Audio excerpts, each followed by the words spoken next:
नमस्कार, गुलिस्तान न्यूज में आप सभी का स्वागत है और मैं हूं आपके साथ प्रिंसी कोल। तो चलिए खबरों का सिलसिला शुरू करते हैं। साउथ कश्मीर के पुलवामा जिले के अवंतीपुरा में बीती रात एसपीओ फयाज अहमद और उनके परिवार की हत्या विदेशी आतंकियों द्वारा की गई और कश्मीर जोन के आईजी ने आज अवंतीपुरा के दौरे के दौरान ये खुलासा किया और ये भी बताया कि इन आतंकियों का ताल्लुकात जैश-ए-मोहम्मद के साथ है। उन्होंने बताया कि दोनों आतंकी हुलई से यही विदेशी आतंकी लग रहे थे जिनको धर पकड़ा या फिर उन्हें मार गिराने के लिए अभियान छेड़ दिया गया है। दूसरी ओर शहीद फयाज अहमद की बेटी राफिया ने भी आज इलाज के दौरान जख्मों के ताव न सहते हुए दम तोड़ दिया। इन तीनों को आज सुफर्दे खा कर दिया है और इनके जनाजे में शामिल लोगों ने इन्हें नम आंखों से अंतिम विदाई दी।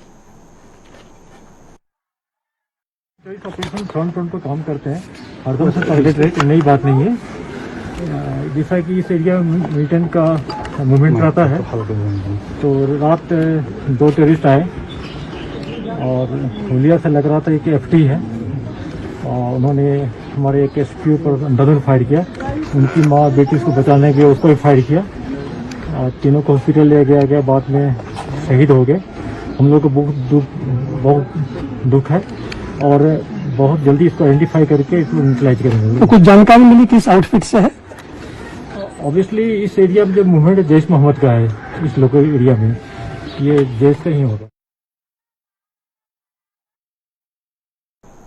जम्मू के रत्नुचक इलाके में बीती देर सेना की ब्रिगेड हेडक्वार्टर पर 2 ड्रोन को उड़ता पाए जाने पर सुरक्षा व्यवस्था और चाक चौबंदी कर दी गई है। ब्रिगेड हेडक्वार्टर के अलावा इसके आसपास के इलाकों में बड़े स्तर पर तलाशी अभियान चलने के अलावा जम्मू शहर में भी नाकों में इजाफा कर दिया गया है। खासतौर पर बलोल पुल और परमंडल की तरफ से ब्रिगेड हेडक्वार्टर तक आने वाले मार्ग पर लगे नाकों पर तमाम वाहन चालकों से पूछताछ का सिलसिला जारी है। रविवार रात सेना की ब्रिगेड हेडक्वार्टर के नजदीक 11:50 से लेकर सुबह के 12 बजे के बीच सेना ने हवा में रंग बिरंगी रोशनी से लैस 2 ड्रोन को उड़ते देखा था। करीब 50 से 75 मिनट की ऊंचाई पर उड़ रहे थे। सेना के जवानों ने इन पर फायरिंग भी की थी, लेकिन ये दोनों ड्रोन वहां से गायब हो गए। आपको बता दें कि पाकिस्तान जम्मू कश्मीर में किसी भी तरह से शांति स्थापित नहीं होने देना चाहता है। इसके लिए पाकिस्तान ड्रोन की मदद से जम्मू कश्मीर के सीमा क्षेत्रों में नशे की खेप और हथियार पहुंचाकर भारत की पीठ पर छुरा घोंपने के काम को अंजाम दे रहा है। इससे पहले रविवार तड़के पाकिस्तान ने ड्रोन की मदद से जम्मू के ट्रेनिंग एयरपोर्ट में जहां पे 2 बम के धमाके किए थे। हालांकि इन धमाकों से किसी भी तरह का कोई नुकसान नहीं हुआ था, लेकिन वायुसेना के 2 कर्मी मामूली रूप से घायल हुए थे।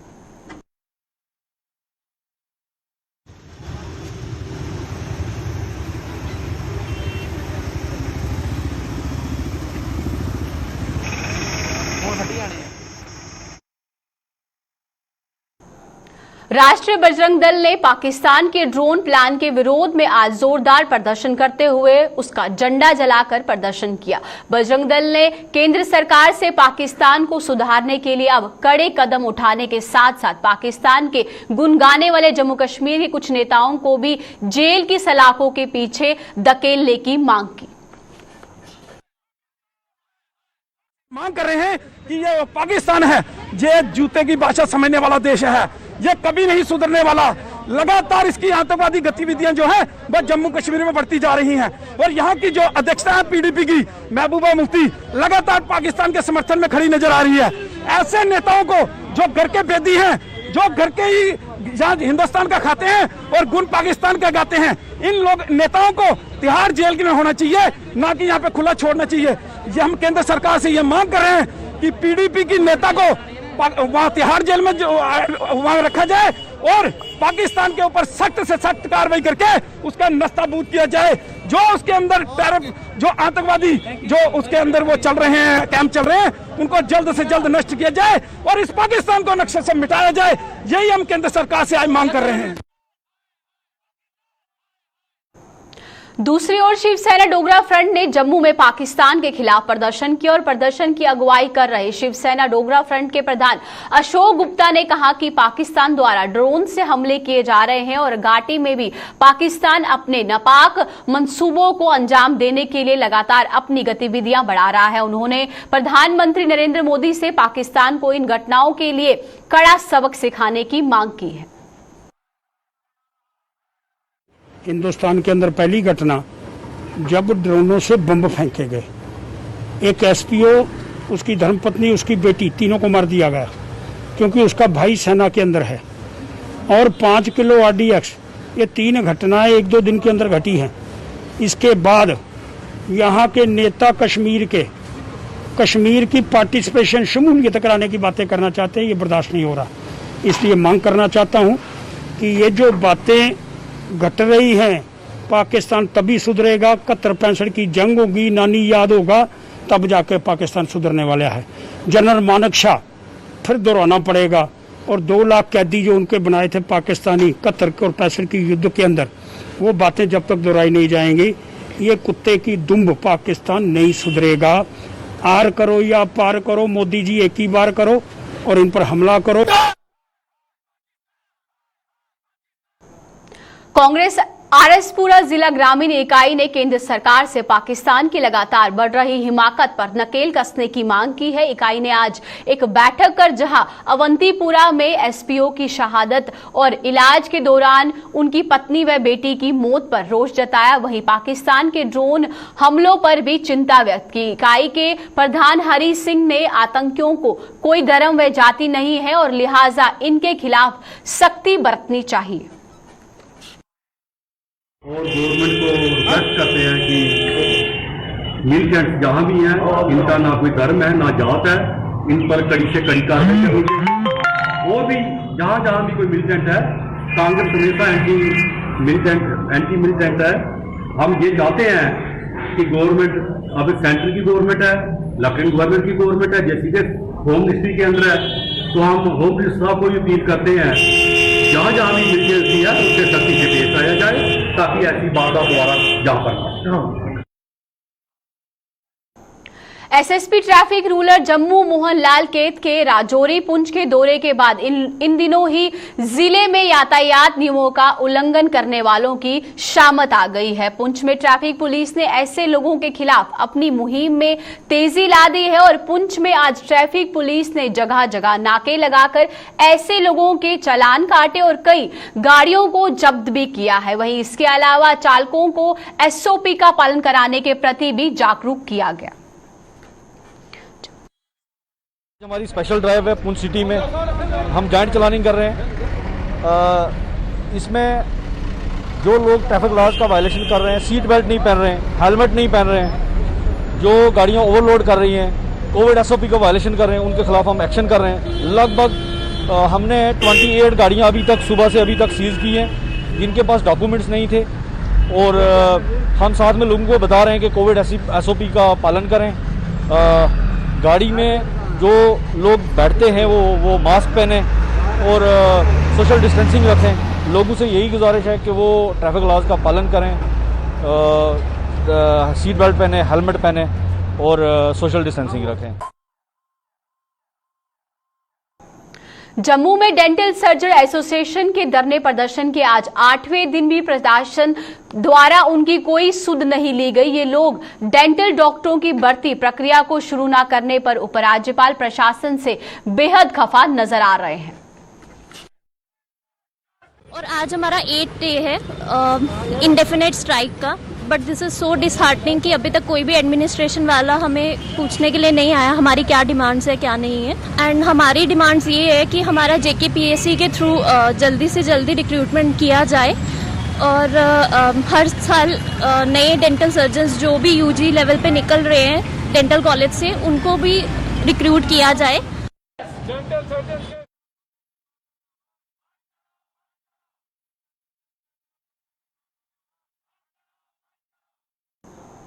कश्मीर घाटी में सिख समुदाय से ताल्लुकात रखने वाली 2 युवतियों के जबरन दरमर्तन और शादी का मामला तूल पकड़ता नजर आ रहा है। और कश्मीर में जहां सिख समुदाय सड़कों पर उतर आए हैं, वहीं जम्मू में भी यह सिलसिला शुरू हो गया है। जम्मू में आज सिख समुदाय ने चट्ठा इलाके में प्रदर्शन कर देश के अन्य राज्यों की तरह तर्ज पर जम्मू कश्मीर में भी धर्म परिवर्तन कानून लागू करने की मांग की है। वहीं यूथ सिख सेवा ट्रस्ट ने भी आज एक प्रेस कॉन्फ्रेंस कर ये मांग दोहराई। इस बीच सिख यूनाइटेड फ्रंट ने कहा कि सिख कौम कश्मीर घाटी में हमेशा ही मुश्किलों से मुश्किल समय में बहुसंख्य समुदाय की मदद करती आई है, लिहाजा उसे ऐसे अनासर तत्वों पर नकेल कसी जानी चाहिए।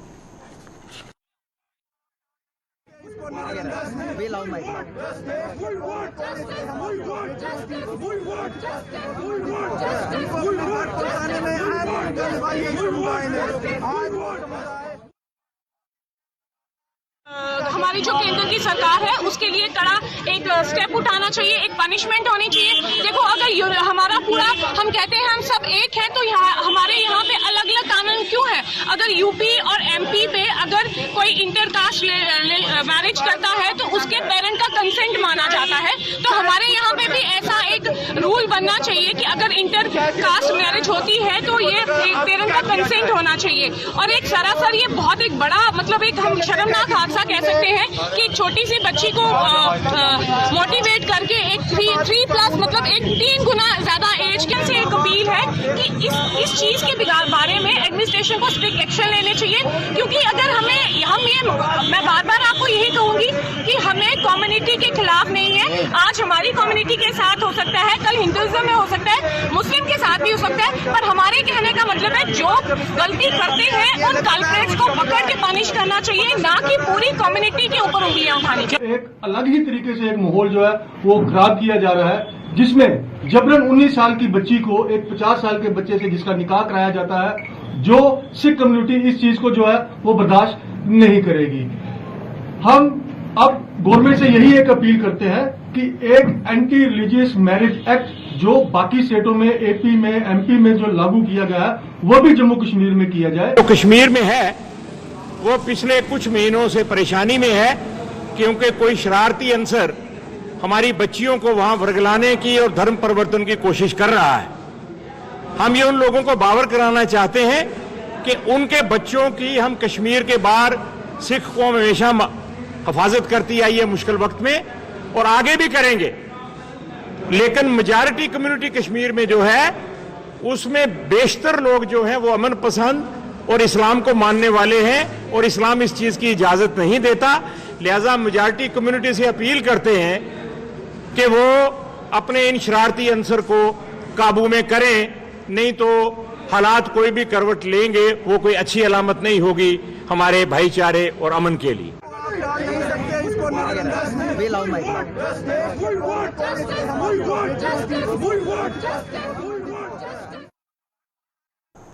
जम्मू के एसएमजीएस अस्पताल की माइक्रोबायोलॉजी लैब का काम जोरों शोरों से जारी है। यह लैब पिछले वर्ष आग की बेट चढ़ गई थी, जिसका निर्माण कार्य तेजी से चल रहा है, और इसकी जानकारी जीएमसी की प्रिंसिपल डॉक्टर शशि सूदन शर्मा ने दी। उन्होंने कहा कि एसएमजीएस अस्पताल की माइक्रोबायोलॉजी लैब को पहले से बेहतर बनाया जा रहा है और जल्द ही इसका निर्माण कार्य पूरा हो जाएगा। इसके शुरू होने से मरीजों को टेस्ट करवाने के लिए जीएमसी या फिर अन्य अस्पतालों में नहीं जाना पड़ेगा।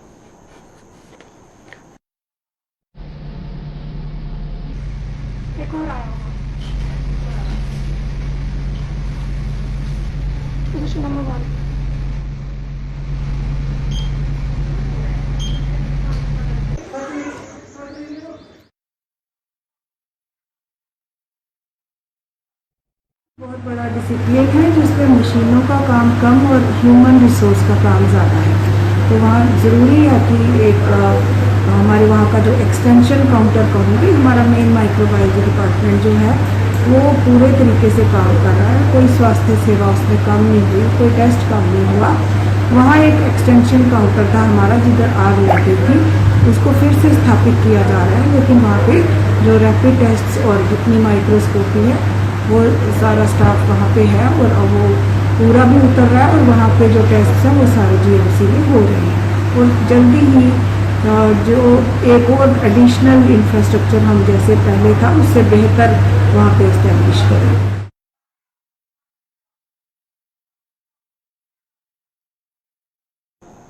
जम्मू में एयरफोर्स स्टेशन पर हुए हमले और नरवाल से आईडी पकड़े जाने के बाद जम्मू बस स्टैंड में भी सिक्योरिटी बढ़ाए जाने की मांग उठी है। वहीं Jammu bus stand trader welfare association प्रधान रमेश टाक ने प्रशासन से मांग की है कि जम्मू में आए दिन घटनाओं को देखते हुए बस स्टैंड में सुरक्षा बढ़ाई जाने के साथ साथ चेकिंग अभियान चलाने की मांग की है। रमेश टाक ने कहा कि बस स्टैंड एक ऐसी जगह है जहां पर हर जगह से लोग आते हैं, इसलिए इस जगह पर विशेष ध्यान दिया जाए। और क्या कुछ कहना है उनका, सुनिए।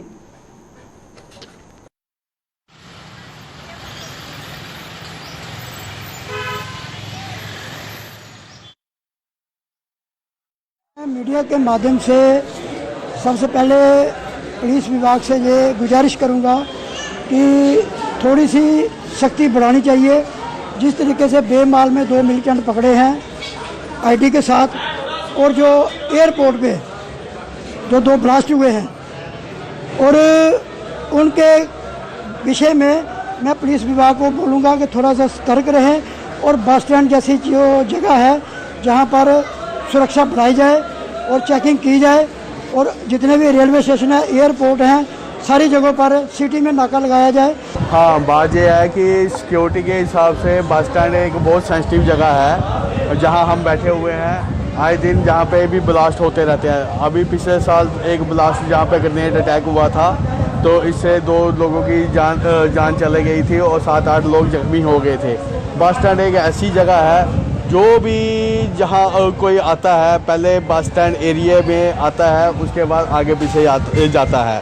और कोई भी टेररिस्ट हो वो भी जहाँ पे बस स्टैंड ही आएगा, क्योंकि जहाँ पे उसको पनाह और खाने की जगह भी मिल जाती है, जिसकी वजह से वो यहाँ पे आके पहले जहाँ पे देखता है उसके बाद फिर आगे पीछे कोशिश करता है। तो मैं यही चाहता हूँ, देखो अब थोड़े कल ये ड्रोन का अटैक हुआ, अब नई स्ट्रेटजी उग्रवादियों के पास आ गई है, ड्रोन का अटैक। और बस स्टैंड में भी भीड़ भाड़ रहती है, रेलवे स्टेशन में भीड़ भाड़ रहती है, इधर साथ में मंदिर बाजार है जहाँ भी भीड़ भाड़ रहती है, आए दिन वहाँ पे अटैक होते रहते हैं। इस प्रकार के ये अटैक को रोकना होगा, नहीं तो आने वाला कल हमारे लिए बड़ा ख़तरनाक है। और सरकार को चाहिए कम से कम इसके लिए कोई ना कोई विशेष टीम बनाई जाए जिससे ड्रोन अटैक रोके जाएँ और आतंकवादियों की गतिविधियों को रोके जाए।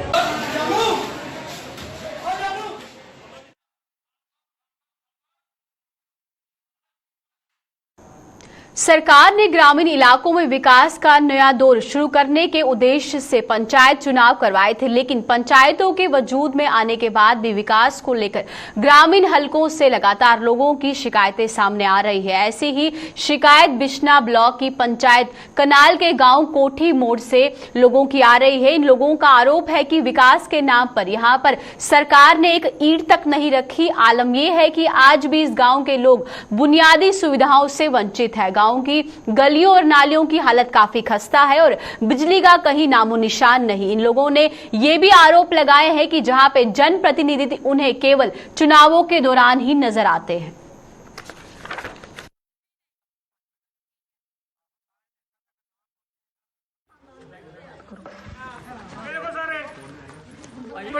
पैसे खर्च के पाइए सर, कुछ भी नहीं सानू सर, ये मनवा जरा पेड़ आसान आपको फायदा कोई सर कोई डेवलपमेंट नहीं है।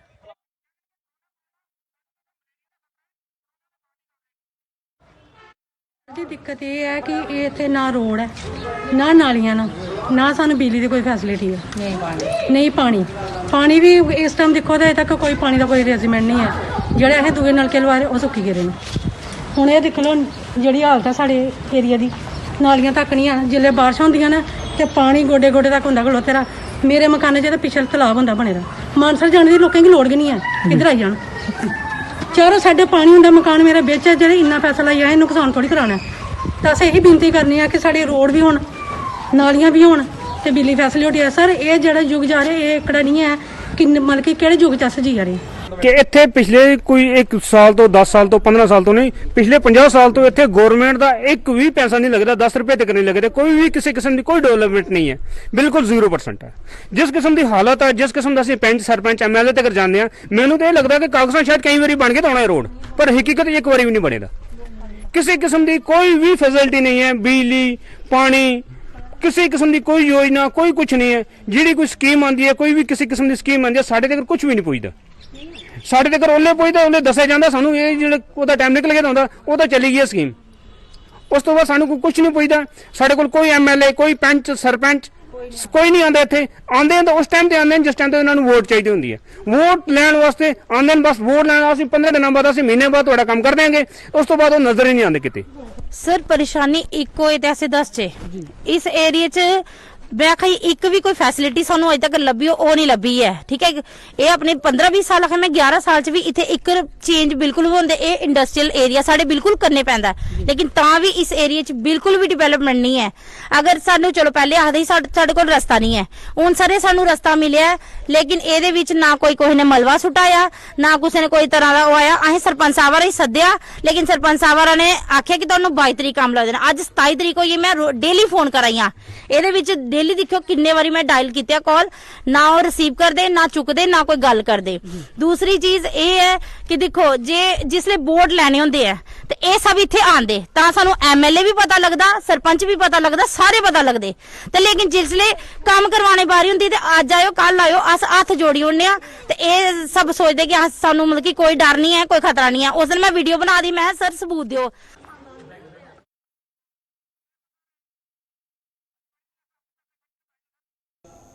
चलिए अब समय हो चुका है अलविदा लेने का। अब इसी के साथ मुझे दीजिए इजाजत। नमस्कार।